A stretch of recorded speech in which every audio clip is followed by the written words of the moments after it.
કાનાને માખણ ભાવે રે કાનાને.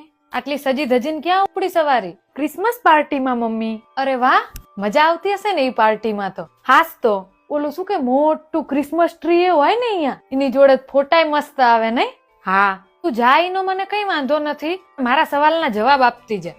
આ ક્રિસમસ નો તહેવાર કેમ ઉજવવામાં આવે? સાન્તા ક્લોઝ કોણ હતા? ક્રિસમસ ટ્રી નું મહત્વ શું?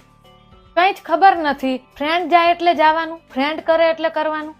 ફ્રેન્ડ તો કાલ સવાર કુવામાં પડશે એટલે તુંય પડીશ નહીં ને? તો પછી જો બેટા, હું કોઈ જ્ઞાતિ, સંપ્રદાય, દેશ કે ધર્મની વિરુદ્ધ નથી. તમારી પેઢીને શું થઈ ગયું ને એ જ ખબર નથી પડતી. થોડો તો વિચાર કરો. આપણા ઘરમાં તુલસીનો ક્યારો હે, એની ક્યારેય પૂજા કરી હે?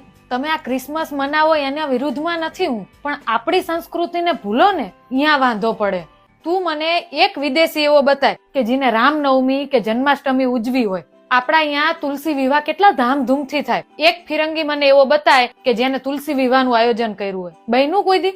ના, નહીં ને? તો પછી આપણે જ શું કામ? જો એક વાત યાદ રાખ, બીજાની સંસ્કૃતિ, ધર્મ, પરંપરા બધી વસ્તુને આદર ચોક્કસ આપવાનો હોય, એને અપનાઈ ના લેવાની હોય. જો લક્ષ્મીબાઈ બનવું હોય ને તો આ બધા ચોંચલામાંથી બહાર આવવું પડે.